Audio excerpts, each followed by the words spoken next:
Hello, thank you for giving us this opportunity to talk to you about our design ideas. My name is Bradley Richards and I'm a project manager in this DEC course. We are a dynamic group of Year 10 students who go to Cambridge School in Sheffield. Our goal is to create an eco-friendly community centre on the Mercia playing fields, located near our school. DEC is a new and unique DT course for GCSE. It stands for Design, Engineer and Construct. In this course, we have worked with all sorts of different people with different skill sets. For example, we collaborated with university graduates and skilled professionals. We needed to choose 9 roles for this design project. These include project managers. They collected information from other people in other roles and put it together to finalise a presentation. Land surveyors. Land surveyors measure land using laser scanning and GPS and total station. That data is then collaborated to give a model of existing land. Land architects. They tried to make the building fit into the environment to make it suitable for the landscape. Architects. They design the building interior and exterior structure. Environmental engineers. The people that work in this role decided what renewable energy we should use for our community centre. Geotechnical engineers. They studied the mechanics in the ground and the way the soil is used to determine the suitability of the terrain. Structural engineers studied the weight of the building, for example, dead loads and live loads. Building service engineers. They looked at the utility services and the internal environment for our building. Highways engineers.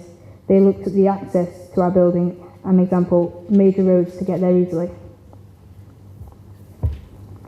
The design brief was to create an eco-friendly community centre that satisfies all the needs of the surrounding houses. The building had to have a small carbon footprint and low running costs, but still provide services to the community. We also thought that it should fit in especially with the rest of the area and not be too extravagant in design. All of the stakeholders in this project are fully involved in the process. Cambridge School will use this facility regularly because they need a reliable sports venue for the likes of lessons like PE. Also, for sporting events, this venue would be an asset to the school. Other nearby residents will also be involved in this use. If this facility, this would make them one of the biggest stakeholders in this project. Thank you for listening, and I'll now hand you over to Ben. Hello, my name is Ben and I'm a project manager as well, and I worked closely with the architects and the landscape architects. The first task was to decide what the building would achieve, and for this we got a mixed range of disciplines, look at the needs of the community and figure out what our building could achieve and the limitations that we worked to. For example, many of the primary ideas will not fit our design brief and alternatives are brought up. The architects use a number of methods to loose idea of the building plan, ranging from building blocks, architectural drawings, and even Lego. They did this before their more final Revit model. The architects tried to capture the natural beauty of the site and used a south-facing layout and made most of the sunshine and grassy views. The school would be able to use the site for sporting facilities, which would be grouped separately from much of the primary community zones. I'm now going to hand you over to Nathan, who's going to talk about what happened in the end and how the project progressed. Hi, I'm Nathan, and this is the how it all finished in the end. On the original design, the slope that the building's put into, the gradient of it wasn't quite right. So the geotechnical engineers, the architects and structural engineers had to redesign the retaining wall. So they did that, and that's what you see on the side of the building. This is the skeletal structure of the building. Originally we had timber frames, but then we decided to go with steel frames in the end because of the weight of the green roof that the building has and the solar panels. This is the ground floor plan of the building. The big room is the main space for all the activities that happen in the building, and it also has 2 changing rooms and a storage room which the school would use for just when it uses the field. This is the upper floor, which has a balcony which would be used to look over the field so people could watch any sporting things that are happening on the field. Next talking to you is Ahmed, who's talking about the field. Hello, my name is Ahmed. After we finished making the building, we had to do something with the horrible field to make it look appealing. So we took it upon ourselves to put together ideas of how the field could be used. We believe that the site isn't being used to its full potential. Not many people throughout the community use it well. The stakeholders who use it the most are the P department of King Edward School, and the only use the school really have of it is just to play football, and we haven't really had a football match in months. We also found how different seasons affect its uses. In the winter season, not many people would want to go on it because it's cold, and to be honest, it will just feel miserable. In the summer, people use the site to play football and to run. So we envisioned the site to look like this: an athletics track for running and a football pitch in the centre. The football pitch sizes has to be in the region of 45 to 91 metres for the back line, so we chose 70 metres so it fits the width of the field perfectly into the middle of the athletics track. The sidelines has to be in the region of 91 to 120 metres, so we chose 100 metres to fit the length of the field, and it fits perfectly with the inside of the athletics track. The athletics track itself is to the appropriate standard dimensions. Now I will hand you over to my colleague Ahmed. Collaboration and teamwork was the backbone to this project. We worked collectively as a team to brainstorm and share our ideas. We had much help from the professionals from the Universities of Sheffield, the School of Architecture, Topcon, the Surveyors, and Arup, amongst others. It was due to this help that we communicated in sharing our ideas, building on them, and then coming up with final plans for each aspect of the community centre. Our communication was very verbal, which again ensures a good relationship throughout this team, but also technology was widely used. The process of BIM, building information modelling, requires a great team relationship and everyone having a detailed understanding of the project. Technology helped to ensure this through sending vital information relevant to the information in hand. However, technology does come with a few problems. For example, schools have to block the outside world to protect students, even though that the majority of people communicate via technology every day. Whether it be throughout social media or traditional phone calls, seeing as the school blocked these methods as a team, we had to collaborate with our IT manager who overcame this problem. All in all, the teamwork and collaboration was vital, and it allowed us to be successful throughout this project and helped us to grasp a more detailed understanding of the real working world. I will now, to conclude this presentation, I will now pass you back to Alma. Revolution are times of creation. We are the revolution, and this is how we roll.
Redesign the building to use the space more efficiently. Yesterday we started making the model for the building. Initially we wanted to include rainwater harvesting, but after we did our research we realised it wasn't very cost effective. It's a community centre. We decided to put the entrance to the building on the second floor. Looking at the history of the site, then we're looking at the basement that was in there, how we use walls, split bricks in the wall. Yesterday we created a mood board kind of plan of what inspired us. We made roads, designed roads, drew roads, looked at permits, routes and capacities. Yesterday we looked at like the loads on buildings, about live loads and dead loads, and we looked at how that will affect the building, and we looked at things like weather and what we need to do to keep the building up. To look at different ways of how to make this building environmental and good for good cost-wise.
Thank you for listening and watching.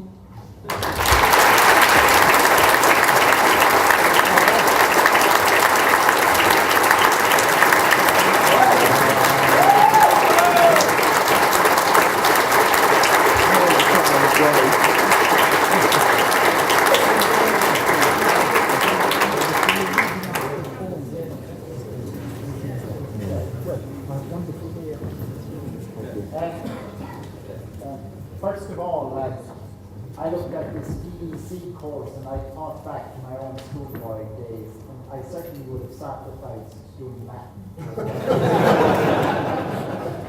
It caused me no concern. But I do want to congratulate the team here. I was noting how many of them were reading off their phones or tablets. The world of bin is secure. There are people here for whom the technology is just normal day-to-day technology. But before we let them go, I would like to see if there's any questions people would like to ask them about the experience they have had.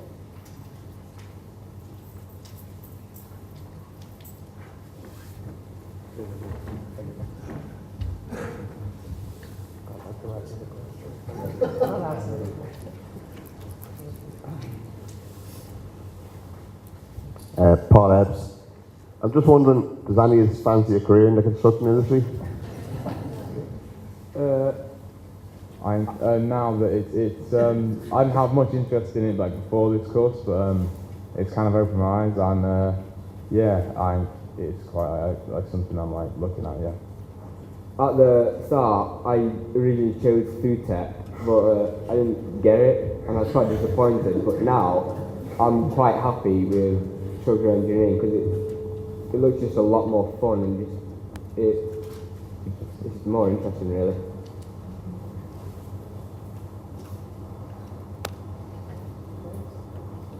Any other questions? Sorry, Mike. Michael Murphy with BAM. Congratulations. I'm kind of curious, did you guys get much exposure to the traditional way of design? You're obviously brought into this process and it was all about BIM, but was it explained to you how it would normally be done? And if so, how would you feel the comparison is between the two?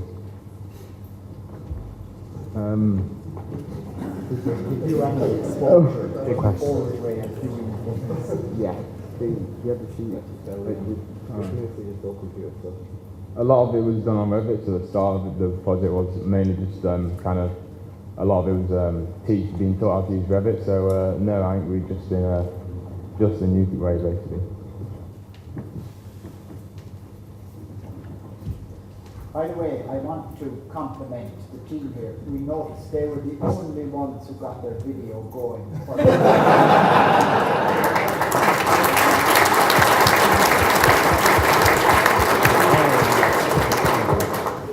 That was not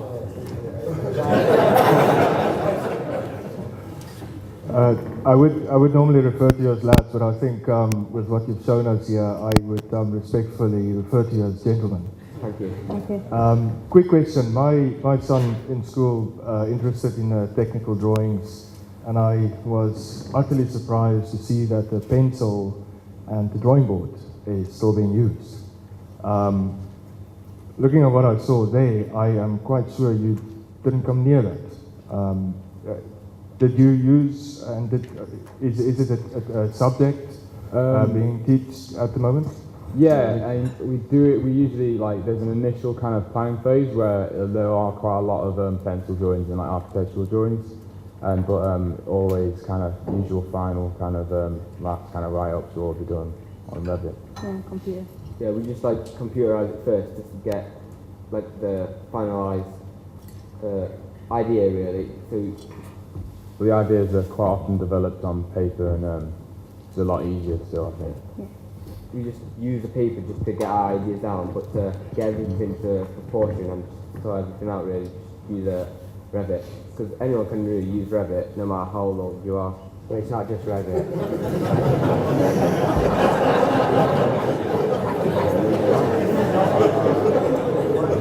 But it's not And just the last one then, is BIM and electronic drawing, through use of the programs that you mentioned, the Revit, etc., is it being taught as a subject in your school? Yes. 2 lessons a week, one lesson an hour, and sometimes we'll have after school sessions for an hour just to review what we've done over the week to make sure we know exactly what we're doing so we can learn stuff. It's not that we're being taught Revit, it's just that happens to be the program because there's many other programs out there. Okay, I think we've got a final question here. Gentlemen, following up a commonly used word we've heard today is collaboration. And given your stage of development, when you started this, were you briefed on how to collaborate together, or did we see all the rows on the video? Or I'm just interested because adults sometimes can't collaborate together. You can see the importance of collaboration for any of these. It sort of just formed because we knew we had to collaborate in order to bring it all together. There was a big focus on collaboration, kind of right from the start, but because everyone had their own kind of jobs, and it was quite hard to do your own unless you collaborated with the rest of the team. Did you agree that if you had a difference of opinion, how you'd rectify it within the group? Yeah, we'd have to have discussions, otherwise we wouldn't really get our ideas down, we wouldn't really get them into a presentation. So we have to sit down in a group and collaborate and have discussions about what we should put on a presentation. And did it get to a stage where you'd have to vote? They would always be in large groups. All the ideas would happen in large groups, and yeah, usually popular vote would go forward. Yeah. Thank you. Also, as an adult, I hope no one takes offence, but sometimes you forget your childhood era, because when you were a kid, you'd talk to your friends and just usually do talk to each other about ideas to have fun. But now, because sometimes you're a lot more focused on work, it's sometimes more your own opinion. So sometimes adults just forget collaborating is probably one of the main things you can do in a team. I think Lord Sugar would be very impressed with the project here. Nothing wrong with assertiveness either. I think at this, we're going to go on break for lunch. I'm sure you would like something to eat, so, like everybody else. But let's keep in touch. Thank you.